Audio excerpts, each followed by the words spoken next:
क्या भारत ने पाकिस्तान और उसके नए आका तुर्की को ऐसा सबक सिखाया है जो वो सदियों तक नहीं भूलेंगे? आखिर पाकिस्तान छोड़ो, तुर्की भी क्यों है टेंशन में? कैसे भारत ने तुर्की के दिए हुए 2 हथियारों के उड़ा दिए चिथड़े? तुर्की ने यूक्रेन को दिए थे यही वो हथियार जिन्हें रोक पाने में रूस भी था नाकाम, उसे भारत ने आराम से ठोक डाला। क्या है तुर्की का वो अजेय ड्रोन जिसने यूक्रेन युद्ध में पलट दिया था पासा? भारत ने एक ही दिन में दिखा दिए तारे। क्या ये HA-3 कैमिकेज ड्रोन जो पलक झपकते ही तबाही मचाने के लिए बदनाम है, भारत ने भयंकर ठोका। जहां पर रखे थे तुर्की के सारे महाड्रोन, भारत ने पाकिस्तान के उस समूचे एयरबेस को ही कर दिया नेस्तनाबूद। तुर्की के सुल्तान अर्दोआन का घमंड कैसे हुआ चकनाचूर जब उसके सबसे घातक ड्रोन्स की कब्रगाह बन गया पाकिस्तान? वो कौन सी भारतीय दिव्य शक्ति है जो एक दिन में कर रही थी सैकड़ों पाकिस्तानी तुर्की ड्रोन्स को हवा में ही भस्म? आखिर कौन से वो भारतीय महाशस्त्र हैं जिन्होंने दुश्मन के हर मंसूबे को मिट्टी में मिला दिया है? भारत ने मात्र 4 दिनों के अंदर पाकिस्तान को वो दिन दिखाए हैं, वो तबाही का मंजर दिखाया है जिसे वो आने वाली कई पीढ़ियों तक याद रखेगा। पाकिस्तान के कई बड़े सैन्य ठिकाने जहां से भारत के खिलाफ साजिशें रची जाती थीं, अब मलबे के ढेर में तब्दील हो चुके हैं। उनके कई महत्वपूर्ण एयरबेस जहां उनके लड़ाकू विमान और ड्रोन इतराते फिरते थे, अब वीरान खंडहरों की शक्ल ले चुके हैं। सैकड़ों ड्रोन्स जिन्हें वो अपनी बड़ी ताकत समझते थे, हवा में ही राख बन चुके हैं। और तो और उनके कई फाइटर जेट्स भी इस भारतीय कहर का शिकार बने हैं। दुनिया का स्वघोषित सुपर पावर अमेरिका भी भौचक्का रह गया है। उसकी आंखें फटी की फटी रह गई हैं जब भारत की स्वदेशी आकाश मिसाइल ने उसके सबसे एडवांस माने जाने वाले F-16 फाइटर जेट के ऐसे चिथड़े उड़ाए कि देखने वाले कांप गए।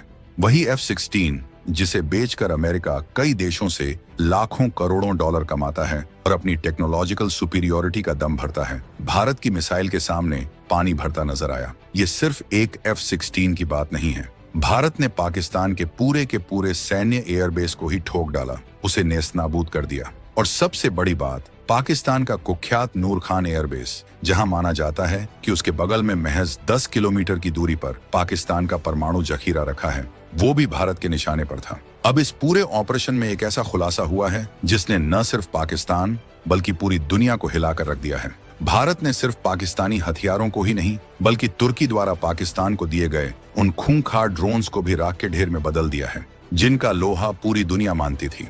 तुर्की का वो मशहूर बायरेक्टर TB2 ड्रोन, वही ड्रोन जिसने यूक्रेन युद्ध में रूस जैसी महाशक्ति के टैंकों और सैन्य ठिकानों को कब्रिस्तान में बदल दिया था, जिस ड्रोन का इस्तेमाल करके यूक्रेन ने रूस को भारी नुकसान पहुंचाया था और जिसे रोक पाने में रूस भी एक समय के लिए नाकाम साबित हुआ था, उसे भारत ने ऐसे काटा है जैसे कोई गाजर मूली काट रहा हो। और इतना ही नहीं, दुनिया के लिए एक और नासूर, तुर्की का एक और खतरनाक ड्रोन YH-3 कैमिकेज ड्रोन जो पलक झपकते ही तबाही मचाने के लिए जाना जाता है, उसे भी भारत ने धूल चटा दी है। इस ड्रोन को भी भारतीय शूरवीरों ने मिट्टी में मिला दिया। ये देखकर पाकिस्तान तो छोड़िए, खुद तुर्की भी मातम मना रहा है। उसके राष्ट्रपति अर्दोआन, जो खुद को इस्लामी दुनिया का नया खलीफा समझते हैं, उनके होश फाख्ता हो गए हैं कि कैसे उनके सबसे बेहतरीन और अजेय समझे जाने वाले हथियार भारत के सामने बेबस साबित हो रहे हैं। सवाल ये है कि भारत ने ये सब किया कैसे? कैसे भारत ने इतने खतरनाक और आधुनिक समझे जाने वाले हथियारों को खिलौना बनाकर रख दिया? और याद कीजिए, कैसे कुछ ही दिन पहले तुर्की का एक बड़ा जंगी जहाज TCG बुयुकाड़ा इन्हीं ड्रोन्स, बमों और मिसाइलों से लैस होकर कराची बंदरगाह पर पहुंचा था और पाकिस्तान को ये जानलेवा खिलौने सौंपे थे। क्या ये तुर्की की कोई गहरी चाल थी जिसे भारत ने पहले ही भांप लिया? हम आपको बताएंगे इस धमाकेदार खबर की पूरी कहानी, तो बने रहिएगा वीडियो पर। और इस संबंध में आपके जो भी विचार हों, कमेंट में लिखकर जरूर बताइएगा। आखिर पाकिस्तान छोड़ो, तुर्की भी क्यों है टेंशन में? कैसे भारत ने तुर्की के दिए हुए 2 हथियारों के उड़ा दिए चिथड़े? दोस्तों, तुर्की के राष्ट्रपति रेचेप तैयप अर्दोआन, जो खुद को इस्लामिक वर्ल्ड का नया लीडर बनाने का ख्वाब देख रहे हैं, उनके पसीने क्यों छूट रहे हैं? वजह साफ है, भारत ने सिर्फ पाकिस्तान को ही नहीं बल्कि तुर्की के डिफेंस इंडस्ट्री के गुमान को भी जमीन पर ला दिया है। तुर्की पिछले कुछ सालों से अपने ड्रोन्स, खासकर बायरेक्टर TB2 और कैमिकेज ड्रोन्स के दम पर दुनिया भर में अपनी धाक जमाने की कोशिश कर रहा था। कई छोटे बड़े देशों को ये ड्रोन्स बेचकर वो अपनी इकोनॉमी को भी बूस्ट कर रहा था और जियोपॉलिटिकल दबदबा भी बढ़ा रहा था। लेकिन भारत ने एक झटके में उसके इन दोनों ब्रह्मास्त्रों की हवा निकाल दी। बैरक्टर TB2, जिसे गेम चेंजर कहा जा रहा था, और YIHE-3 कामिकेज ड्रोन, जो अपनी घातक स्ट्राइक कैपेसिटी के लिए जाना जाता था, दोनों ही भारतीय सैन्य रणनीति और टेक्नोलॉजी के सामने पानी भरते नजर आए। जब आपके सबसे बेहतरीन हथियार दुश्मन के सामने ऐसे फेल हो जाएं, तो टेंशन होना लाजमी है। तुर्की को अब ये डर सता रहा है कि अगर भारत उनके टॉप ड्रोन्स को ऐसे ही ढेर करता रहा तो दुनिया में उनकी साख का क्या होगा? कौन खरीदेगा उनके हथियार? ये सिर्फ आर्थिक नुकसान नहीं, बल्कि तुर्की के बढ़ते ग्लोबल एम्बिशंस पर भी एक कड़ा प्रहार है।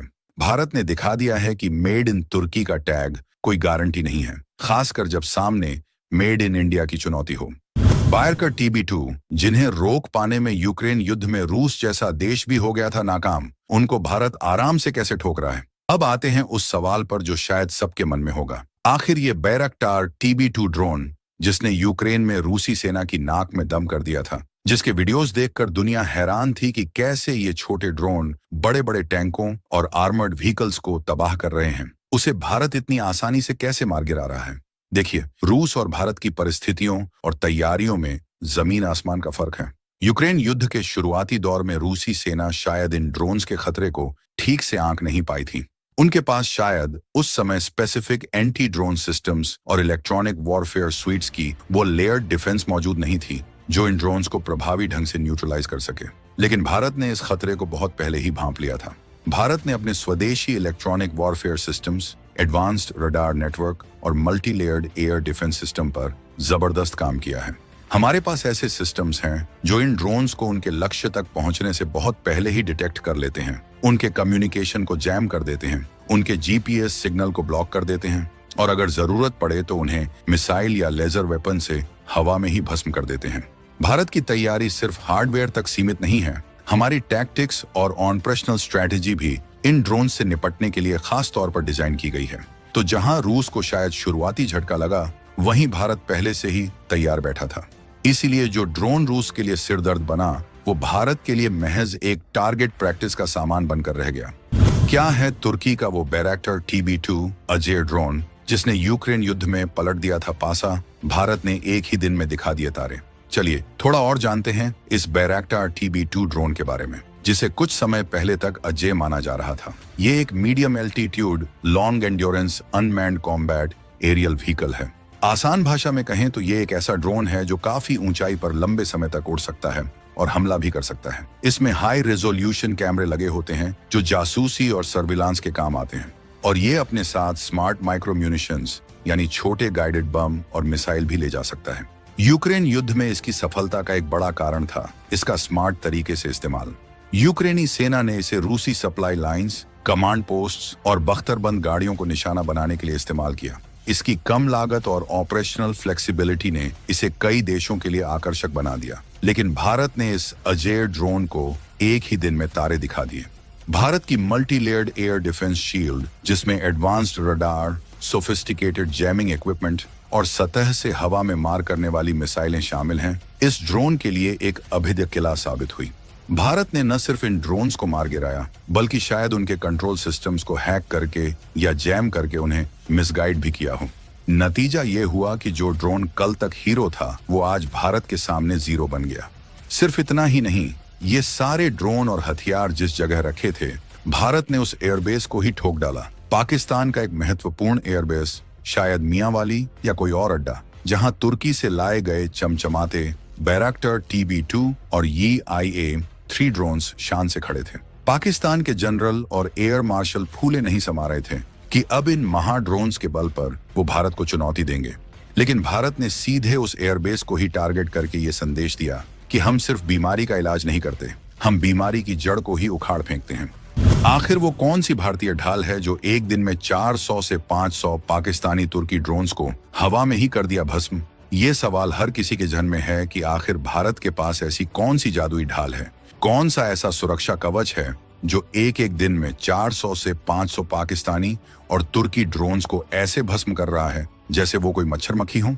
तो ये भारत के इंटीग्रेटेड एयर डिफेंस सिस्टम और इलेक्ट्रॉनिक वॉरफेयर कैपेबिलिटीज का कमाल है। इसे आप एक मल्टी लेयर्ड सुरक्षा चक्र समझ सकते हैं। सबसे बाहरी परत में हैं हमारे लॉन्ग रेंज रडार्स और सर्विलांस सिस्टम्स जैसे इंद्र या राजेंद्र, जो सैकड़ों किलोमीटर दूर से ही इन ड्रोन्स की भनक पा लेते हैं। फिर आते हैं इलेक्ट्रॉनिक वॉरफेयर सिस्टम्स, जो इन ड्रोन्स के कम्युनिकेशन लिंक्स को जाम कर देते हैं, उनके नेविगेशन सिस्टम को बिगाड़ देते हैं या फिर उनके कंट्रोल सिग्नल्स को हाईजैक कर लेते हैं। अगर कोई ड्रोन इन शुरुआती परतों को भेदने में कामयाब भी हो जाए तो अगली परत में तैयार खड़ी हैं हमारी मिसाइलें, आकाश जैसी मीडियम रेंज मिसाइलें और स्पाइडर या बराकेट जैसी शॉर्ट रेंज मिसाइलें। और सबसे नजदीकी सुरक्षा के लिए हैं एंटी एयरक्राफ्ट गन्स और laser based directed energy weapons पर भी भारत तेजी से काम कर रहा है। इस पूरे सिस्टम को कंट्रोल करता है एक centralised command and control centre, जो रियल टाइम में थ्रेट्स को एनालाइज करके सबसे सटीक काउंटर मेजर को एक्टिवेट करता है। ये ढाल कोई एक हथियार नहीं, बल्कि टेक्नोलॉजी, स्ट्रेटेजी और ह्यूमन इंटेलिजेंस का एक ऐसा कॉम्बिनेशन है जिसने दुश्मन के ड्रोन हमलों की कमर तोड़ दी है। वो कौन से भारतीय महाशस्त्र हैं जिन्होंने इन अमोघ तुर्की ड्रोन्स को खिलौना बनाकर रख दिया है? जब हम उन भारतीय महाशस्त्रों की बात करते हैं जिन्होंने तुर्की के इन तथाकथित अमोघ ड्रोन्स को खिलौना बना दिया, तो ये समझना जरूरी है कि ये किसी एक सिंगल वेपन सिस्टम का कमाल नहीं है। ये भारत की बढ़ती स्वदेशी डिफेंस कैपेबिलिटी और एक well planned network centric warfare approach का नतीजा है।